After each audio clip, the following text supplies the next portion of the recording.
Hi, I'm Spencer Krause. I've been building robots for over 20 years. In that time, I've seen a lot of interesting things, and I've heard a lot of interesting stories. Collaborative with Spencer Krause is a place where my colleagues and I can relax, crack a drink, and talk about some of the crazier things we've seen at work and some of the experiences we've had that have gotten us to where we are today. Subscribe today to join the collaboration.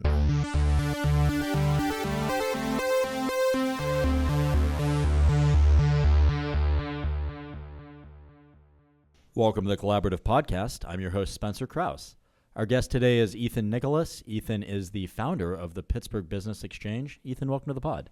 Thanks for having me, Spencer. I appreciate it. Thanks for coming on, man. We've been into this for a while. I know. We put it together, and Finally did it. Yeah, I remember when we first met, and it was amongst a group of really super bright people, and we were networking. And when I remember distinctly when I got your business card, I was like, I don't know what kind of money he invested in these business cards, but this is the coolest thing that I've ever seen. I think they're not bulletproof, but they look like little microchips. They're just so Thanks, cool, man. Yeah, it's a little computer. So we actually had our electrical engineering team work on it.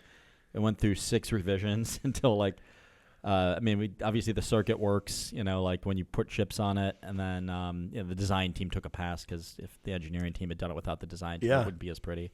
When in a world where everybody's going digital and you're doing the phone bump and QR codes, and this guy comes out with this amazing business card, I was like, I got to get to know this guy and find out what he does. That's and really here really we are. Kind of you. That's literally what captivated me right off the bat. I was attracted to your spruce mustache. That's so funny.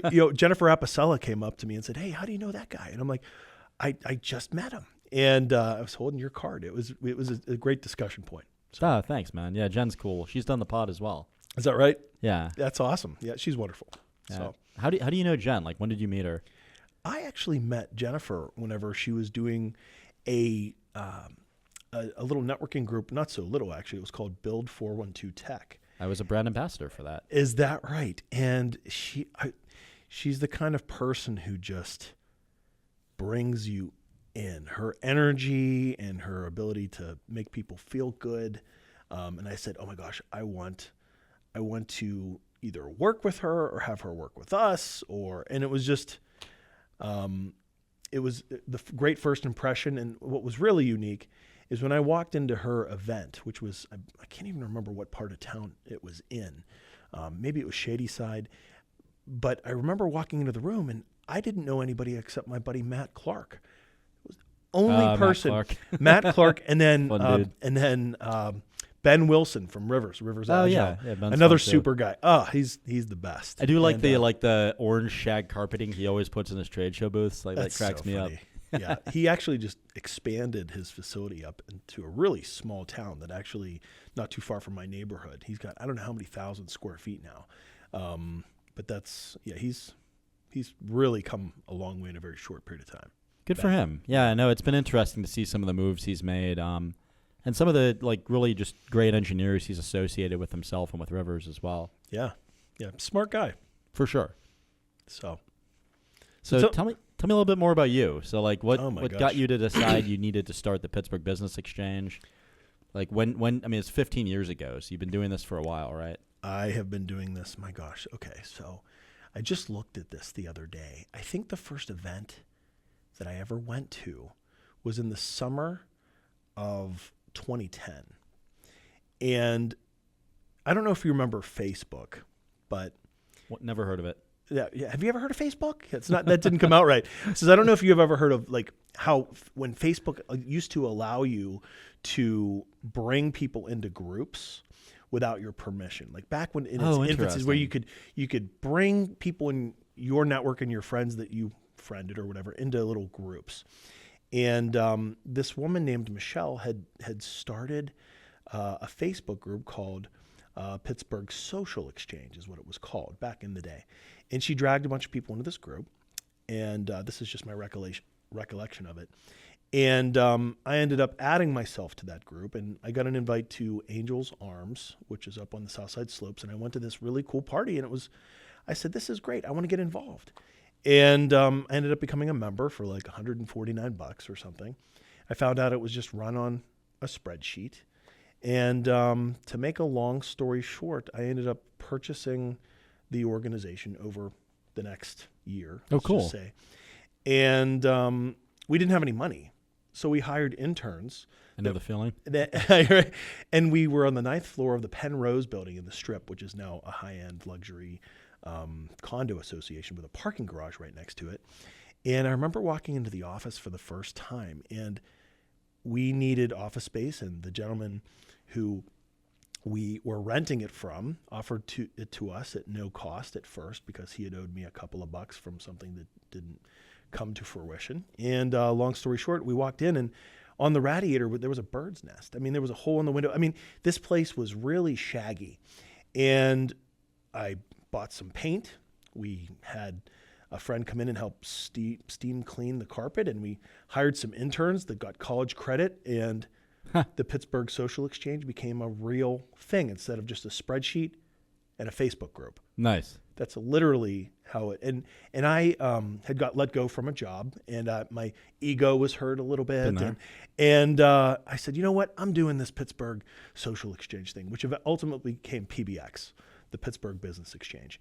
And it used to be a lot more social, and it used to be a lot more just casual. And now it turned into really the premier networking group of the city, and one of the largest business associations of its kind in the northeastern United States. A lot of people don't know that. Oh, wow. Right here in our backyard, from what started out as a Facebook group by a realtor named Michelle, turned into the largest. It's 35,000 members and subscribers. And we have a great staff, and they are fantastic. And we just moved offices, and life is good. I mean, the rest is history. That's awesome. Congratulations. And yeah.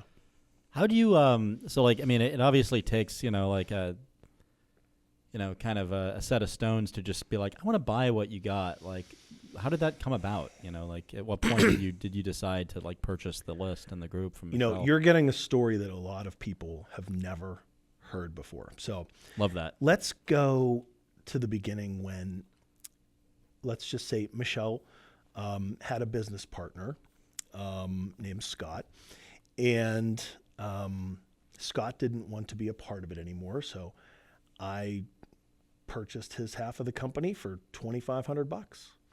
And when Michelle lost her desire to kind of build this thing as I was building, I think it was $3,000 or right around there. It was 3 separate checks for $1,000 each. Nice. A month apart. So for $5,500, I purchased this group, which 15 years later, my gosh, has it been 15 years? Is now a force to be reckoned with. That's awesome. And it's a very powerful business tool for our ecosystem here in Pittsburgh. I mean, it's remarkable that it's still around, because I wanted to quit so many times because it was hard. How do you monetize networking in Pittsburgh? How do you get people to pay for a ticket to come to an event to buy their own drinks? And what's fantastic is we've created such a great reputation and such high quality people coming that it's worth every penny people pay to come, because of the relationships they end up leaving with, and the business opportunities, business development. I mean, there have been people that have purchased companies, started companies. It's really fun. And you know what? Sometimes I don't hear about these stories until years later, when somebody said, you know what? I met them at a PBX event. We ended up buying their company, or we ended up hiring our top person, or I ended up getting a job, or I actually met somebody who introduced to my friend who was looking for a job, or we had our biggest business deal ever, or you know what? We're now insuring this person, or that we have all their printing business, or they're doing all our tech, or that person. And of course, as soon as a deal is struck, they don't call me and say, hey, thanks. It's literally, I hear about it on the fly. I'm like, oh, is that a PBX success story? And they say, yeah, as a matter of fact, it was. You put that in writing? Yeah, and it's fun. I should get more testimonials and put them on our website. But I got to get better about that. I was really good about it for a while, and I've kind of waned on it because we have a bunch of good ones, and I got lazy with it. But yeah, it's been a fun ride, and it just gets better and better all the time. And you know what? I think a lot of it has to do with our staff. I mean, we have Jessica, we have Jared, we have Emma, we have Rhett, and that's who's on board right now as far as staff goes. And they're just really phenomenal. And I got to take, my hat goes off to Jessica Shaker, who's really, I would say, one of my biggest human trophies as far as development goes. She's one of the smartest, hardworking young women I've ever worked with, ever met. And I know she's at home right now in front of her computer, literally tapping away, building the next big initiative. And we have some pretty crazy ideas. I love it when people say, that can't be done, or, oh, that's going to be really hard, or good luck. Yeah. And we do it. I love that too, right? It just gets you, challenge accepted. Did you know that Collaborative with Spencer Krause now has a merch store? Please go to cwskmerch.com for the latest in CWSK styles. We've got hoodies, t-shirts, hell, we've even got whiskey glasses. Everything in the store has custom art that our team worked really, really hard on, so go ahead and show your support for them, me, and the rest of the CWSK team by going to cwskmerch.com today. Better yet, support yourself and use discount code PODCAST10, all one word, all uppercase, for 10% off your entire order. Thanks for your support and enjoy the rest of the show. Collaborative with Spencer Krause is sponsored by SKA Robotics. If you're in the market for elite field robotics expertise, please consider hiring SKA Robotics. They sponsor this podcast and solve some of the toughest engineering problems in the world. SKA Robotics can be found at skarobotics.com. I think one of the things that really put us on the map, I think it was in 2017, if I'm correct.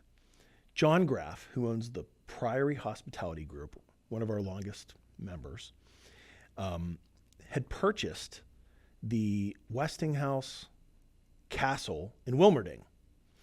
And George Westinghouse Castle? Yeah, there's a castle in Pittsburgh. A lot of people don't know about this. In Wilmerding, okay, there's a castle in the middle of the city, in the middle of the community. It's actually kind of cool. And George Westinghouse had that, I believe, can't quote me on this, you have to do your own research, but I believe he built that and had his office there for the company that subsequently came after Westinghouse. And to make a long story short, it was falling apart. It was decrepit. You walk inside and there was this boardroom and a giant, magnificent, almost royal fireplace. And there was wood lining it and these big stones. And it was so cool. And when I went in there, I said, John, what are you going to do with this place?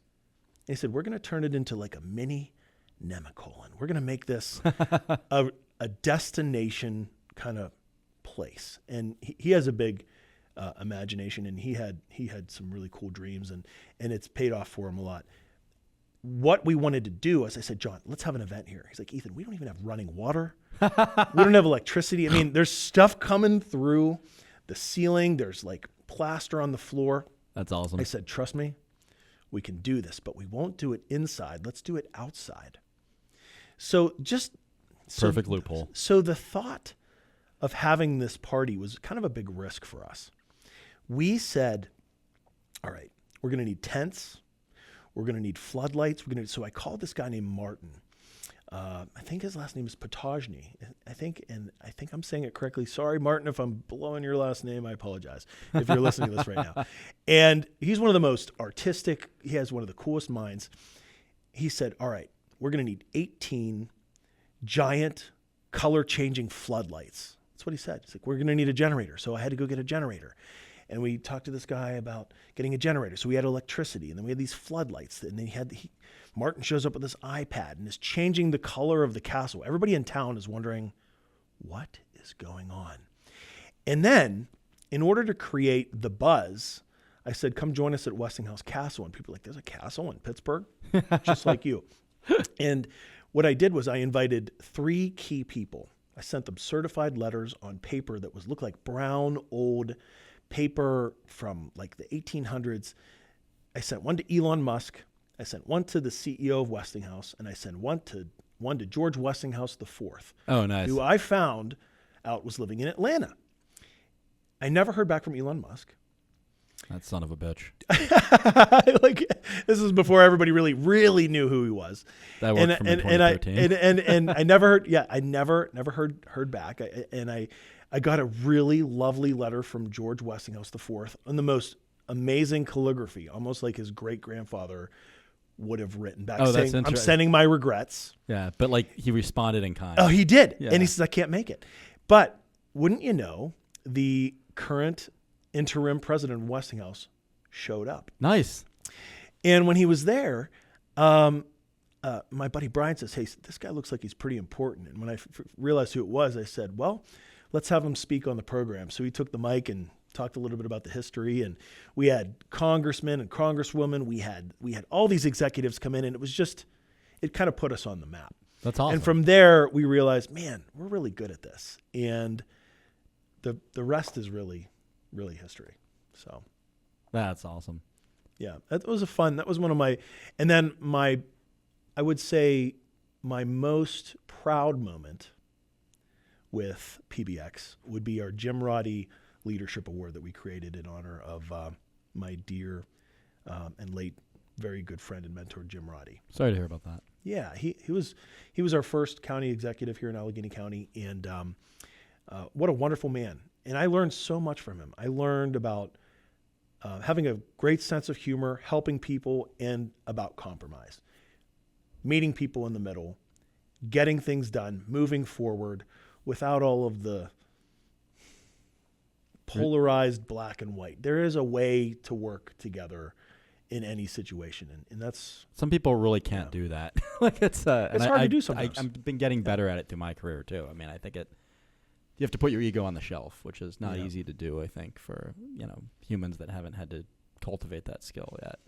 Yeah, well, he hopefully his legacy will continue through this awards program that we do annually. It's lovely. Yeah, we're moving it to November just to give us more time. We had the inaugural one last May 2025, and it was absolutely magnificent. Who did you award and why?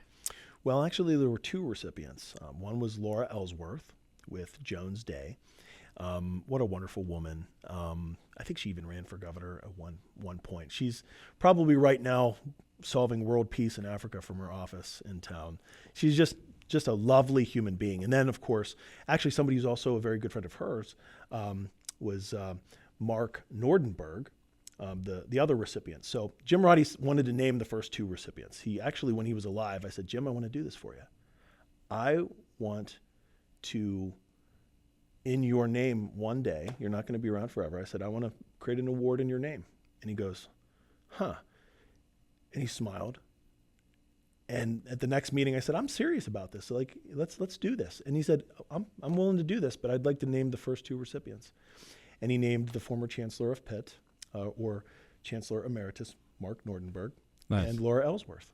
And that's how we kicked things off. And I've come to get to know them a little bit better, and what an amazing choice that was. I can see why he made that. And also the fact that he picked it's pretty cool. So it's like this is not at all the same thing, but I'll bring it up anyway. So I was at a Wu-Tang concert like a few months ago, and was it Presidents or Temporary Wu-Tang is Forever? But in any event, I was at the show, and there was a guy pretending to be Old Dirty Bastard on the stage. And if you know anything about the Wu-Tang Clan, you know that Old Dirty Bastard died in the 90s. So in my mind, I'm thinking this is hugely disrespectful. Like, why would anybody, like that's like, it's just incredibly offensive. Like, why would you pretend to be, like Old Dirty Bastard, like at a Wu-Tang show? And then why are they letting this guy do this, right? And I was very confused, but it's pretty good. It was resembled the guy, and he had his parts down pretty well. And so finally, one of the other members of the Wu-Tang Clan, I can't remember who it was like, and that's Young Dirty Bastard, Old Dirty Bastard's son. I'm like, oh, it's okay then. So the fact that, he named the first two recipients, but I feel like it's kind of like that, right? Where you've got the nod. Yeah, so sure. You're good forever. Yeah. And, through Laura and through Mark, I had an opportunity to meet some other wonderful people in Pittsburgh because their networks showed up to support them. And it just ended up being one of the coolest, most well-orchestrated PBX event that we've ever had. And I owe that to Jim and our staff and the two recipients and their networks and the city of Pittsburgh. And anybody who I called either said, I will be there, or if they couldn't come, they supported in one way or another. It was amazing. I got these huge piles of citations from congressmen and from local government officials and from all their friends and friends of mutual friends. Pittsburgh is one of those communities where everybody kind of knows everybody. Sure. Yeah, no doubt. And for that level of leadership that went into both sides of the aisle, if you will, was really fascinating to see everybody show up and be at one place at one time. And I'll never forget, actually, not to go on a tangent, but That's what it's all about. when I was asked by Jim Roddy, I wasn't from Jim Roddy Jr., James. It was actually Mark Nordenberg had asked me to speak at Jim Roddy's celebration of life. I had never in my life seen in Pittsburgh such a diverse group of people who would never normally be in the same room. And to quote Laura, I will say, she'd never seen so many people she respected at one place at one time. And you had people that ran against each other in races, political races, that would never set foot in the same room as the other person, seated literally right, not so far apart from each other. I'm sure there's no real hate at the end of the day, right? But they chose at the same time, career. Yeah. At the same time, though, it's a testament to Jim and his legacy and his leadership to be able to bring those groups together like that.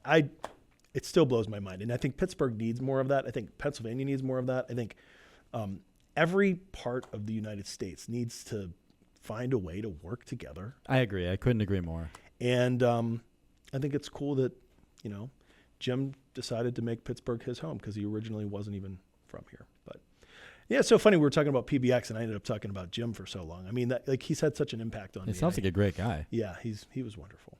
So what else is on your mind? Tell me how long have you been doing this show and who are some of the cast of characters that you've had on here? That's a great question. So I started doing it in 2021 because it was the pandemic and everybody was starting a podcast. But in any event, been doing it like that many years. I've had a bunch of like presidents, CEOs, and CTOs from like tech companies, like Jürgen Pedersen from RE Squared, if you know him. I had a guy named Eddie Tunstall, who was the chief technical officer of Motive Space Systems at the time, worked on every Mars rover, one of the smartest guys I've ever met. John Dolan, the guy that started Hagenschemp started, but John Dolan, the guy that runs the Masters in Robotic Systems Development program at Carnegie Mellon, where I went to school. That's cool. So he's been a fun guest. I just interviewed Ken Urish. His episode will come out before yours. MD, PhD, another one of those really just amazingly smart guys that I don't know how he does all the things he accomplishes. He said himself, he's like, I spend 100% of my time doing surgeries, and then the other 100% of my time goes to like inventing new ways to do surgeries and improve medical technology in my lab. Wow. So I just try to find people that are, honestly, I sort of vet the guests by people I enjoy hanging out with. And this is why I invited you on. Well, I appreciate that. Yeah, of course. There was an instant connection there. It was kind of fun. Yeah. And then you got to take your hat off to Brian Linville if he's listening to the show because he connects a lot of people. And I tell you what, I don't go to a lot of other people's networking events just because now, when we started this, I didn't have kids. I wasn't married. Now that I am, I really got to be careful with my time. So anytime I get invited by, somebody who's plugged in and knows how to connect people, like I show up. And that's how we met. Yeah, of course. So. Yeah, Brian's a solid dude. Brian, you'll have to do this podcast one of these days. It'll be fun. Yeah, get him on here. It's so funny. In my house, next to my bed is a book he sent me. He sent me a list of books. He's like, hey, pick whatever book you want. I'm sending this for Christmas. And I did. And when, a week later it shows up in a nice little package, with this business card, Thank you, Brian. Yeah, thanks, Brian. I appreciate you sending me a book as well. You're a good dude. Yeah. This show's got to be fun whenever you can mention people that you care about and they get a chance to hear it later while they're driving or like they're like, "Whoa, they were talking about me." I feel like everyone who didn't get the book's going to be mad now. I was on a podcast with Eric Guy about 6 weeks ago, and he was asking me some pretty cool questions, and he had this section called Rapid Fire, and it was kind of fun. And I was trying to find it on YouTube, and I finally found it, and I connected my Wi-Fi to I used Bluetooth to connect my phone to my wife's audio while my daughter was in the back, and I just kind of turned the music, and I hit play, and her head bopped up. She's like, "Is that you?" And I said, Yeah, it is. And she was listening to me on the radio. So it was so Eric made me look really cool in front of my 13-year-old daughter who doesn't necessarily always think I'm cool anymore. I mean, she's 13. I think I know. Come back, age. Annie. Come back. The next event we're having, the next big one is called the Great Gathering. It's on March 18th. And we're expecting about 1,000 people. And we target, some pretty heavy hitters, and a lot of times they'll show up. And that's what we've become really good at, getting people together from all industries across the board. And another one of my proud accomplishments, I will say publicly, has been inviting other business association leaders to come together and invite their groups. And what we've done with the Great Gathering is we have the Washington County Chamber, we'll have the Somerset County Chamber, the Butler Chamber, the Airport Chamber, the Westmoreland Chamber. We all get together, all great men and women. There's an airport running chamber? Yeah, the Pittsburgh, Airport Chamber. Yeah, Michelle Krause. Yeah, she'll be there. She comes every year. She has a booth, and she gets a lot of members out of this. And people used to have, I think, at Pittsburgh, kind of a scarcity mentality about, I wonder if they're going to steal my people, or this is my territory. Everybody's fighting for the same dollars. And I said, the heck with this. Let's get everybody together. Let's invite all of our members. Let's do some cross-pollination. And it's really panned out. There are only probably 2 or 3 organizations in Pittsburgh that don't return my phone calls when I say, hey, brutal. You should come and be a part of this. And you know what? I'm proud to say that scarcity mentality is almost gone. I've noticed that too, right? It seems like people really are leaning into the rising tide lifts all ships. It's collaboration. And what drives me nuts is when people say, oh, we're all about collaboration, and then they don't do anything that's collaborative. But if you look around, Western Pennsylvania has these pockets and these counties that are really excited to diversify, to get involved, to bridge gaps, to make connections, to go out of their way to help other people that aren't even a part of their group. And I think that's one of the things that this Great Gathering does. And that's one of the things that PBX has become known for. Awesome. And it's one of the reasons I think why we grew so big so fast is because so many people have so much fun, and there's always a different group of people at every single event because we move the events around. Yeah, that's fun. Yeah. So I got to get out to more of your stuff. I've been enjoying hearing about it, right? I mean, also when you said you wanted to make the Westinghouse Castle a little Nemacolin, like I sort of grew up at Nemacolin. That was John Graff's idea. He wanted to buy that property. So I could picture it. And turn it into like a mini version of that. Yeah. Very, boutique kind of. I mean, those guys definitely had to deal with no running water as well. I mean, like, have you seen like how remote that place is? Yeah. So you're originally from Farmington? Then. No, so I grew up in Squirrel Hill, but my parents were affluent and purchased a house at Nemacolin as our second house. So on the weekends, we would go there a lot. That's cool. Yeah. So pretty much, I've seen falling water in Kentuck Knob way more times than a human should, because every time we had an out-of-town guest. We got to go check it out. Yeah. That's and then so she funny. gave the same spiel and tour. Fort Necessity, same thing. I probably have like the whole talk that the reenactors give memorized now. If I went there, That's funny. Probably come back like a flashback. Yeah. Well, as history buff, I got to say I appreciate that. Yeah. Anyway.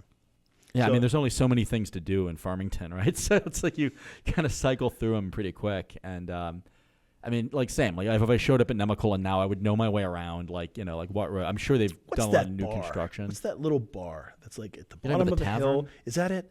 Great beer selection. It's really dark inside. It's like almost like a market kind of look to it. That's the one that's like in the old building, but like I don't know if that is it like a standalone bar that you're talking about. You can pull right off of the road and like park in front of the building. It's literally the parking spot. If you reverse too far, you're in high speed traffic. I mean, you got to be careful. I don't know. I think it's called. Is it called the old? What did you say it was called? Well, there was there's the lodge, which is the original construction, like Nemacolin, and then there's the chateau. Which This is is like the new off-site. one. This is off-site. This is Oh, about I don't 10 think I ever minutes knew away. that. Well, because I was so young when I was doing this. Like I was a kid, right? Yeah, So you I wouldn't wasn't be going to into the any bar, yeah. right? Yeah. I just love that area because Was this a Nemacolin thing, or was this just a local bar that was? it's like just a near? local bar. Oh, that's Sorry, cool. it kind of went off track there for a No, second. it's all good. I went in there just, with Kim, my wife, and if I went back now, I probably would end up in there like within a week, right? But like because I was a child, like it's good different. food. Yeah, great beer selection. Yeah, that's so awesome.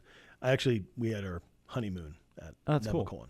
Yeah, that's and awesome. The customer service is just absolutely top notch. Yeah, that's awesome. No, similar experience. I mean, even having the house there, like they all were like super nice to us, and you know, it was weird because like there's this thing called the 400 Club, and I don't know exactly how it worked, but like, you know, you basically got like resort amenity access like as a resident, and so you just had to memorize a number, and then I'm sure my parents received massive bills every time I remember my dad always saying, "What are the kids eating there?" Because the bill would come back and at the end of the month. I never knew what that meant until I grew up, and Well, yeah, and then you learn about consequences, and you're right? like, It's like you do stuff as a kid. You're like, you just think it's this innocent, consequence-free, and then you. Well, anyway, so we're getting close to time here. As we near the end of the episode, is there anything you want to plug? Plug? Yeah, like, you know, an event coming up, or, you know, spay and neuter your pets, be nice to each other. No, we talked about the Great Gathering coming up on March 18th. It's going to be at the Hilton Garden Inn at South Point. It's open to the public. Anybody can buy a ticket. It's predominantly made and designed for business owners. We did have some exhibitor tables available. I think those are pretty much all spoken for at this point, I think, which will be a record sellout this far in advance. I will give a plug to our speaker series. One of the coolest things that we did was partnering with the Pennsylvania Chamber of Commerce, the PA Chamber of Business and Industry. My good friend Bill Miller approached me about, I want to say, a year and a half ago and said, "Hey, let's bring the speaker series back. We want to be more involved." And through Bill's help and through Luke's help, we put together a once a month speaker series, and it sells out every time. And we have 60 seats available to buy tickets. And we have somebody like Eric Bauner, the chairman of BNY, or this month on the 29th, we have Trisha Brieger coming in. Oh, cool. The president of Mitsubishi. That's awesome. We have the Federal Reserve coming in. Russell Mills is going to be speaking. We have, we're really getting some fantastic corporate leadership coming in to speak, and everybody wants to hear their stories. That sounds lovely. I mean, we had Michael Costello, the CEO of GNC. A lot of people don't know this, but they're based in Pittsburgh. Huh, I didn't know that. And he lives in the Strip. And we're talking about, I think, a $1.8 billion company with 5,000 stores. And the dude is so cool. And he came and he spoke, and it was like, wow, you could be in California and see a GNC at a mall. And in Pittsburgh, this guy lives in the Strip, and he was a part of Pittsburgh Business Exchange. And there he is. Yeah, thanks. I got to give props to Bill Miller at the PA Chamber for helping us really partner on this speaker series that we do. Again, collaboration. Yeah. If I had any one thing that I could leave, this podcast with today, I would say collaboration in Pittsburgh needs to be embraced more. We're getting there, but we still have a little bit of work to do. I would say collaboration will be a great theme in 2026 and hopefully through the end of this decade. Well, you heard it here on Collaborative with Spencer Krause. Collaboration will be a big theme here in 2026. And to be honest, I'm a big proponent of that, obviously. I couldn't agree more. Yep. And I hope that you have a lot more people on this show that share that same mentality. And obviously it's the theme of what you're doing here, Spencer. So thanks for having me on the show. Absolutely. I appreciate it. Thanks for joining us today. If you've made it this far, chances are you'll like other episodes too. Collaborative with Spencer Krause can be found on YouTube, Google Podcasts, Spotify, Apple Podcasts, Pocket Casts, and Radio Public. Subscribe today to get notified when the latest episodes release and support the channel. Have an idea for a guest I should interview? Hop in the comments and let me know who that is. I'm always looking for new people to talk to, and chances are you know folks that I don't yet. Thanks for coming in, and I'll see you on the next one. Collaborative with Spencer Krause is sponsored by SKA Robotics. If you're in the market for elite field robotics expertise, please consider hiring SKA Robotics. They sponsor this podcast and solve some of the toughest engineering problems in the world. SKA Robotics can be found at skarobotics.com.